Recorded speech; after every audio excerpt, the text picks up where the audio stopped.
Akabitana lamanan sa'a naman mati watin daka garan biyyon kabyamtoota daawwattoota Oromiyaa miidiyaan tokko duudilee sa'aatii kanaaf qabnee dhiyaanne isinitti an Muhammad Fantaaleti.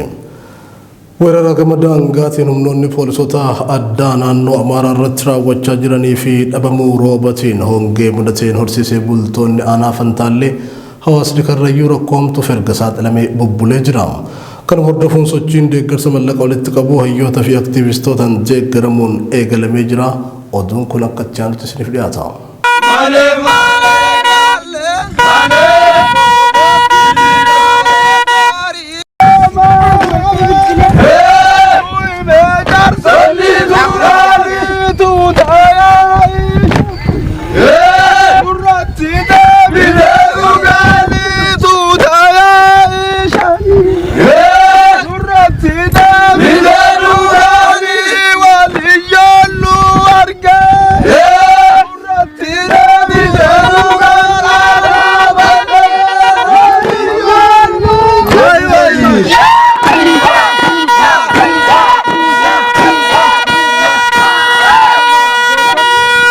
Weerara gama daangaatiin humnoota poolisii addaa Amaaraatiin irratti raawwachaa jiruu fi dhabamuu roobaatiin hongee mudateen horsiisee bultoonni aanaa Fantaallee rakkoo hamtuuf erga saaxilamanii bubbulee jira. Kanuma hordofuun sochiin deeggarsa walitti qabu hayyoota fi aktiivistootaan erga eegalamee guyyoonni muraasni darbanii jiru. Linkii GoFundMe baname fayyadamuun uummanni Oromoo bal'aan horsiisee bultoota Oromoo karrayyuu hongee fi weerara daangaan miidhamaa jiraniif deeggarsa barbaachisu cufaa akka taasisuun waamichi dhihaateera. Hawaasni karrayyuu naannoo Oromiyaa godina Shawaa Bahaa aanaa Fantaallee keessatti argama. Oromoon karrayyuu uummata aadaa isaa jaalatuu fi horsiisee bulummaan baroota gidiraa fi cunqursaa hedduu dabarsuun hanga ammaa aadaalee duudhaa fi sirna gadaan wal bulchaa jiraatuun isaanii ni beekama. Jireenya hawaasa karrayyuu horsiisee bulummaa irratti waan rarra'uuf wayitii rooba gahaa argatan marga waan argataniif horii isaanii dheechifachuun aananii fi dhadhaa soorachaa jiraatu. Akkasuma immoo wayitii bonaa yoo roobni dhabamu ammoo gadadoo hongetiif saaxilamu. Gama biraatiin weeraraa fi duula saaminsa lafaa humnoonni addaa naannoo Amaaraa horsiisee bultoota kanarratti bananiin ji'oota 5 dabran kana qofam lubbuun namoota 15 ol yaa dubartuun lafti hedduun saamamee jira. Wayitii ammaa immoo hawaasni karrayyuu hongee bonaatiin horiin baay'een jalaa yoo dhumu uummanni ammoo beelam gogiinsa fi hongee hamaaf saaxilamee jira. Kanuma sababeeffachuun uummanni Oromoo gartokkee qaama isaa kana akka deeggarsa mallaqaatiin utubuuf GoFundMeen banameen sochiin gargaarsaa jalqabameera. Gargaarsi kun akka walitti qabamuuf gahee guddaa kan bahatan dhalattoota karrayyuu kan ta'an barataa PhD Yuunivarsiitii Tufts kan ta'e Roobaa Bulgaa fi Roobaa Saaroo yoo ta'an Dr. Heenok Gabbisaam seenaa jimjimoo Sheek Naasir Hamzaam yeroon geessee caffee raames dabalatee rogeeyyotaa fi aktiivistoonni hedduun sochii jabaarratti argamu.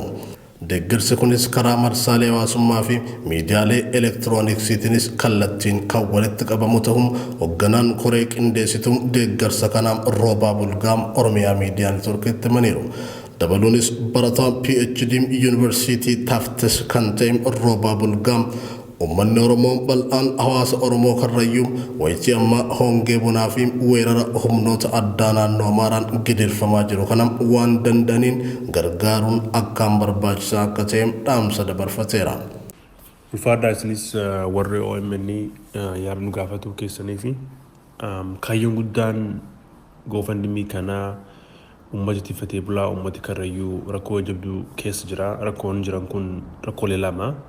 Tokko rakkoo daangaa irratti gartee haala nageenyaa jiru kanaa wal qabatee waggoota lamaan dabran uummati ganama qawwee irraa dhahama, nama du'aa, horiitu fuudhama, horiitu saamama.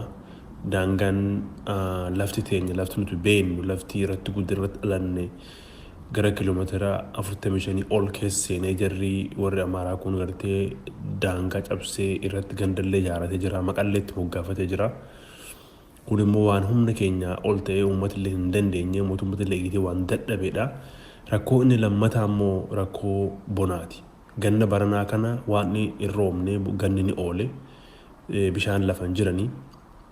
homaafun oolanii so ummati bona hamaatu isaanitti adeemutti jira waan jabaa isaanitti adeemutti jira kanaaf jenneetii ummata kana bira dhaabachuuf jennee koofandimii kana banne akkuma beektan ummati keenya xiqqaadha ummati Karrayyuu ummati Kawalloo kun xiqqaadha rakkoon keessa jiru immoo rakkoo guddoodha kanaaf ummati Oromoo bakka jirtan maraan hunda gatinaa isin jenna rakkoon Oromiyaa keessa jirtu rakkoo laaftu miti ummata bal'aatu rakkoo keessa jira rakkoon Karrayyuus immoo rakkoo Booranaa wajjin waliin caaltu waluma qixa Booranaa oltaati malee Booranaa gadii miti ummata keenya ka Booranaa rakkoo jabduu keessa jira isaanillee bira dhaabadhaa isin jenna kanuma jechuu barbaada ulfaadhaa galatooma.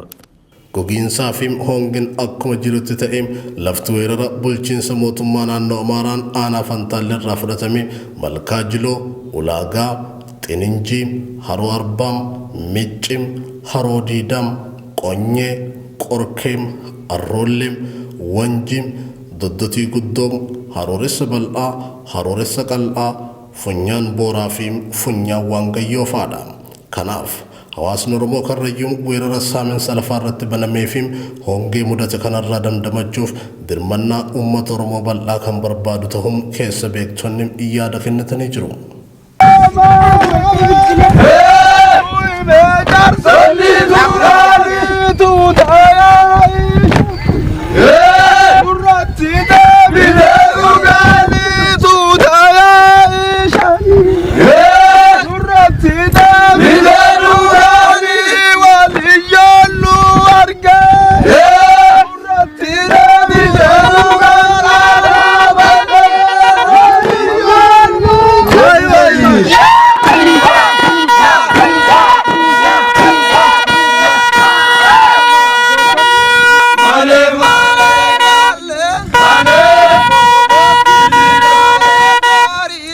Wallagga Bahaatti lammiilee sababa weeraraa humnoonni Amaaraa irratti bananiif qe'ee isaanii irraa baqachuun magaalaa Kiiramuu mana barnootaa keessa qubsiifamaniif garee hawaasaa keessaa namoonni gargaarsa walitti qabuuf filataman sochii eegalan. Barsiisonni fi hojjettoonni yuunivarsiitii Wallaggaa kanneen dhalattoota naannoo rakkoon sun itti uumame aanaa Kiraamuu ta'an 4 itti gaafatamummaadhaan lammiilee kana deebisanii dhaabuuf lakkoofsa herregaa baankii gargaarsa irratti walitti qabamuu bananii jiru. Faayidaa Iliyaas waan qindeessite qabdi. Milee Oromoo sababa humni Amaaraa daangarratti lola itti baneen qe'ee fi qabeenya isaaniirraa buqqaaniif gargaarsi walitti qabamuuf akkaawuntiin baankii baname. Godina Wallagga Bahaa aanaalee Giddaa Kiiramuu fi Guutoo Giddaatti ajjeechaa itti fufiinsaan jiraattota nagaa irratti raawwatamaa jiruun walqabate lammiileen kumaatamaan lakkaa'aman qe'ee isaanii gadi dhiisanii baqachaa jiru. Lammiileen kunneen magaalaa Kiiramuu mana barnootaa keessa buufatanii jiraatanis rakkoo beelaa fi uffata isaan mudatee jiruuf garee hawaasaa keessaa namoonni gargaarsa walitti qabuuf filataman sochii eegalanii jiru. Sirni biyya bulchaa jiru dhimma lammiilee kumaatamaan lakkaa'amanii kanaaf falli kaa'e tokkolleen kan hin jirre ta'uu dubbatu namoonni rakkoo kanarra jiran. Manguddoo fi daa'imman dabalatee namoonni hedduun gara jabina hamaa humnoota fiinxaaleyyii Amaaraatiin itti fufiinsaan ajjeefamaa jiraachuu dhimma irra deddeebiin gabaasaa jirrudha. Miidiyaaleen bilxiginnaa dhimma lammiilee kanneen irratti dubbachuun hafe inumaa ta'e jaanii gabaasaalee sobaatiin dhugaa uummata kanaa gara dabarsuu fi ummata burjaajeessuu filatani. Haalli jiru hammachaa dhufuun walqabatee namoonni 20 caalan qe'ee fi qabeenya isaanii dhiisuun gara magaalaa Kiiramuutti baqatanii jiraachuu ragaan garasii arganne ni mul'isa. Gara aanaalee fi magaalota birootti kan baqatanis lakkoofsi isaanii guddaa ta'uu dubbatu jiraattonni. Namoota sababaa kanaan qe'ee fi qabeenya isaaniirraa buqqaafamanii jiraniif birmachuuf karaa barsiisotaa fi hojjettoota yuunivarsiitii Wallaggaatiin lakkoofsi herrega baankii garasitti walitti qabamu banamee jira. Maqaan namoota gargaarsa kana walitti qabuuf lakkoofsa herrega baankii bananii socho'aa jiranii Piroofeesar Qixxeessaa Hundarraa, Dr. Alimaa Jibriil, Dr. Tafarraa Fayyisaa fi obbo Yaadannoo Hundarraa kan jaaman yoo ta'u, akkaawuntii baankii baname kanarratti namuu waan humna isaa gumaachuuf ummata weerara fiinxaaleyyii Amaaraatiin hubame kanaaf akka dhaqqabu yaamichi dhiyaatee jira. Adda bilisummaa Oromoo balaa hongee Booranaa mudachaa jiru ilaalchisuun odeeffannoo garaa nama raasu jechuun ibsa baase. Onkoloolessa 17 Adda bilisummaa Oromoo haala yeroo keessattuu balaan hongee sababa gogiinsan Boorana mudachaa jiru odeeffannoo garaa nama raasuudha erga jedhee boodam uummata Oromoo Boorana horsiisee bultoota ta'aniif mootummaan xiyyeeffannoo kennuu dhabuun balaa kanaaf sababa jechuun ibsee bal'ina Siraaj Sabaaf nutti hima. Onkoloolessa 17 bara 2021 adda bilisummaa Oromoo haala yeroo keessattuu balaa hongee sababa gogiinsaan Boorana mudachaa jiruun odeeffannoo garaa nama raasuudha erga jedhee boodam uummata Oromoo Booranaa horsiisee bultoota ta'aniif mootummaan xiyyeeffannoo kennuu dhabuun balaa kanaaf sababa jechuun ibse.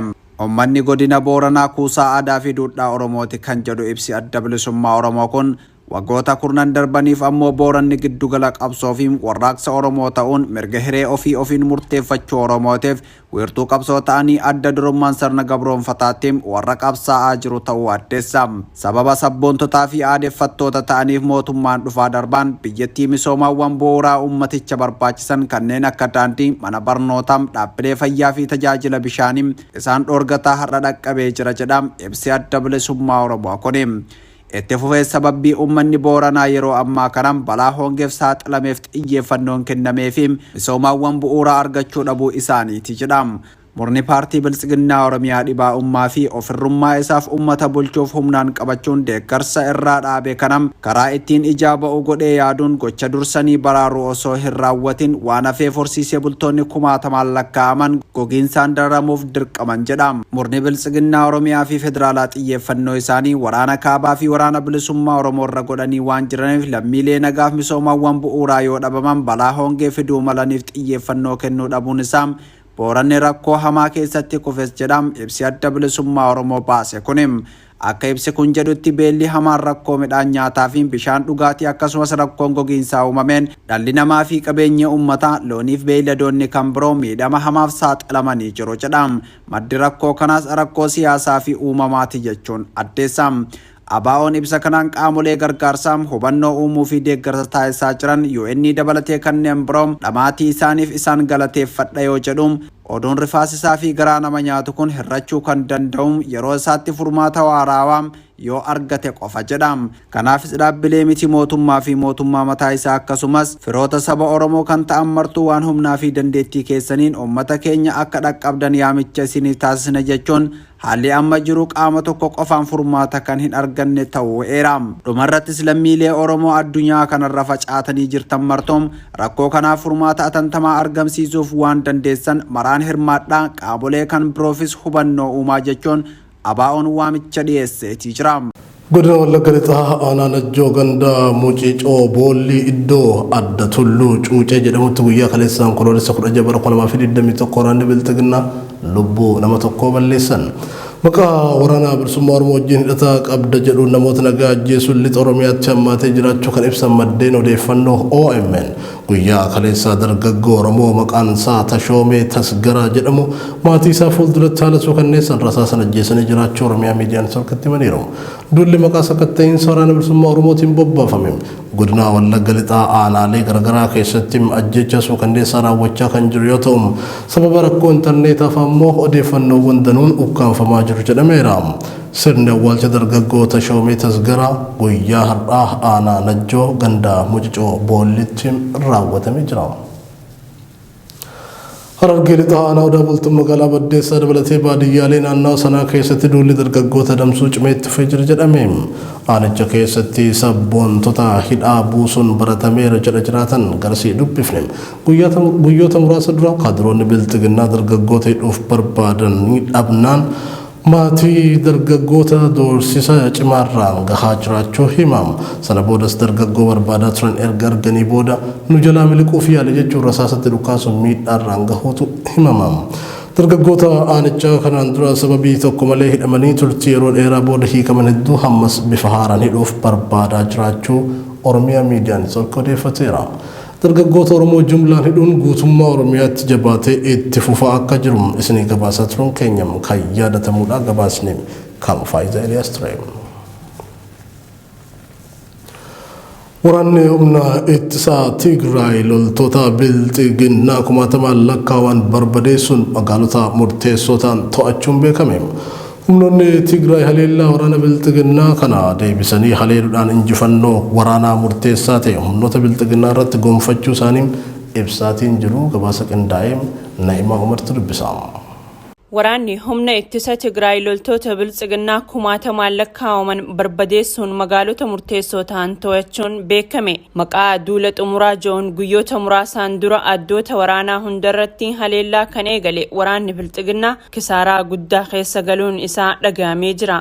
Humnoonni Tigraay haleellaa waraana biltsiginnaa kana deebisanii qolachuudhaan injifannoo waraanaa murteessaa ta'e humnoota biltsiginnaa irratti gonfachuun isaanii ibsamaatii jira. Injifannoo waraanaa isaanii kana miidiyaalee Tigraayiif kan ibsan ajajaan olaanaan waraana Tigraay Leetanaant Jeneraal Taaddasee Warrade akka jedhanitti yaaliin loltoonni biltsiginnaa taasisan guutumatti fashalaa'ee jira. Guyyoota muraasa dura humna lafoo fi qilleensarraan duulli waraana faashistii Abiy Ahmadiin banamee ture guutumatti fashalaa'ee jira kan jedhan Lieutenant General Taaddasee Warrade TDF haleellaa taasiseen loltoota kuma hedduu barbadeessuu isaa beeksisanii jiru.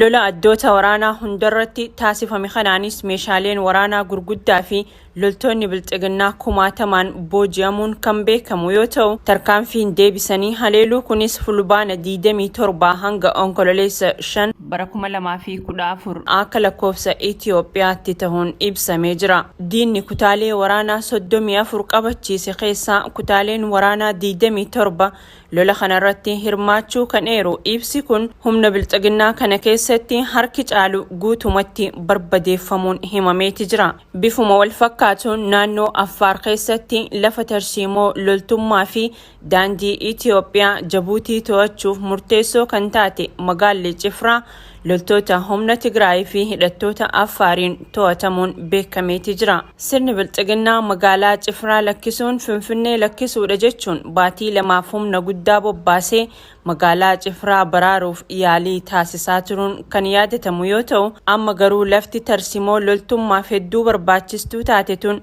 harka waraanaa Tigraayin dhuunfatamuun beekameeti jira. Yeroo ammaa waraanni biltsiginnaa ajjeechaa fi booji'amuu jalaa miliqee gammoojjii Affaarii fi Walloo keessatti uffata jijjiirratee baqataa akka jirus odeeffannoo jiraattota naannichaa kennaa jiran irraa beekuun danda'ameeti jira. Leetinaant Jeneraal Taaddasee Warradee dhaamsa waraana biltsiginnaatiif dabarsanii waraana kana moo'uu hin dandeessani. Carraan isin qabdan ammuma lubbuu keessan baraaruudha yookaan akkuma loltoota dargii faffacaatanii baduu qofadha jechuun waraana biltsiginnaatiif dhaamsa ergeeti jira. Bifuma wal fakkaatuun ibsa ajajaa olaanaa waraana Tigraay kana hordofuun dubbi himaan komaandi poostii Tigraay Geetaachoo Raddaa akka jedhanitti duulli Abiy Ahmad eegale kun sirna biltsiginnaa Abiy Ahmadiin durfamuuf isa xumuraa ta'uuf jira jechuun ibsaniiti jiru. Guyyaan xumuraa Abiy Ahmad dhiyaataa jira kan jedhan Geetaachoo Raddaa waraanni biltsiginnaa haala hin yaadamneen haleelamee burkutaa'uu isaa mirkaneessaniiti jiru. Injifannoo TPLF gonfadhe jedhu kana ilaalchisuun gama sirna aangorra jiruutiin deebiin kenname hin jiru. Filannoo Koongiresii Ameerikaa aanaa Afraffaa Miinisootaatti filatamuuf dorgomaa kan jirtu Amaanee Badhaasoo haalli yeroo ammaa Itiyoophiyaan keessa jirtu kan onnee nama cabsuu fi biyyattii waraanaa gara jabeenya uummata miiliyoonota qe'ee isaaniirraa buqqise keessa jirti jechuun ibsite. Naannoo Tigraay keessa waraana miiliyoonota barbadeessaa jirutu adeemaa jira. Naannoo Amaarattis waraana hamaa adeemaa jiruun gaaga'amni hamaan adeemaa jiraachuu kan ibsite Amaaneen waraanni kun lubbuu daa'immanii dubartoota fi manguddoota hedduun galaafataa jira. Akkasuma naannoo Beenishaangul Gumuz fi Affaaris waraana addaan hin cinnee fi jireenya hawaasaatiif gaaga'ama umrii dheeraaf fidaa jirutu adeemaa jira jechuun ibsitee jirti. Naannoo Oromiyaatti immoo waraanni xiyyeeffannaan kennamuu fi didee waggootaaf geggeeffamaa jira. Waraanni kun waraana maatiiwwan hedduu irratti gochisuu kandeessaa raawwachuudhaan dhaloota hunda irratti godaannisa hin banne gatee deemaa jiru jechuun ibsitee jirti. Miidhaan naannoo Oromiyaa keessatti adeemsifamaa jiru keessattuu ajjechaan qaamolee mootummaatiin ijoollee nagaa irratti adeemsifamaa jiru itti gaafatamummaa barbaada jechuun kan ibsite Amaanee Badhaasoo walumaa galatti waraanni gama hundaan godhamaa jiru hatattamaan dhaabbatee mariin hundaan matu adeemsifamuu qaba jechuun ibsitee jirti. Pirezidaantiin naannoo Affaar duraanii kan ta'an Haaji Suyyum Awwal qabsoo hidhannootti makamuu ibsan.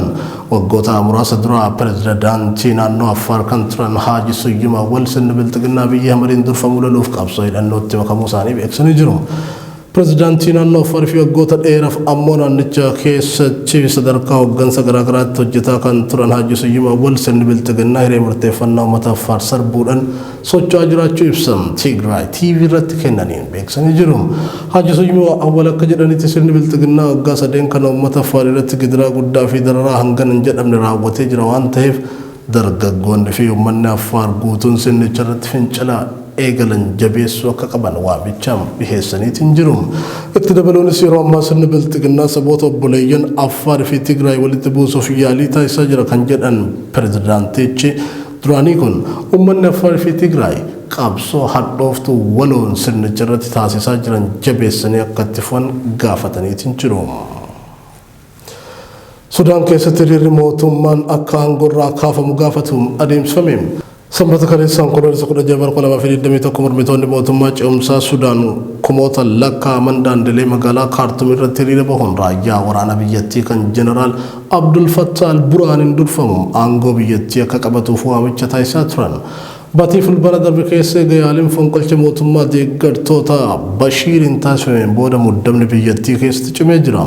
Akka Associated France Press gabaasetti qooda fudhattoonni hiriirichaa mootummaan ammaa haqaa fi walqixxummaa mirkaneessuu waan hin dandeenyeef mootummaa waraanaa barbaanna jedhan. Hiriirri mootummaa deeggaru mormii sanbata kanaaf deebii kennuuf guyyaa kamisaatti karoorfameera. Gabaasni kan Siraaj Sabaaf ture. Egaa kabajamtoota fi daawwattoota Oromiyaa Miidiyaa Neetwoork gaaduun idileen har'aaf qabnee dhiyaanne kana fakkaataa hojjechaa isinitti muunnisu wajjin kan ture Muhammad Fantaaliti gama gummaa kaameraa fi uwwisa suur sagaleetiin Tuujii Muhammad na hordofaa ture. Qophiileen Oromiyaa Miidiyaa Neetwoork kana fanitti fufuu waraabulaa fayyada.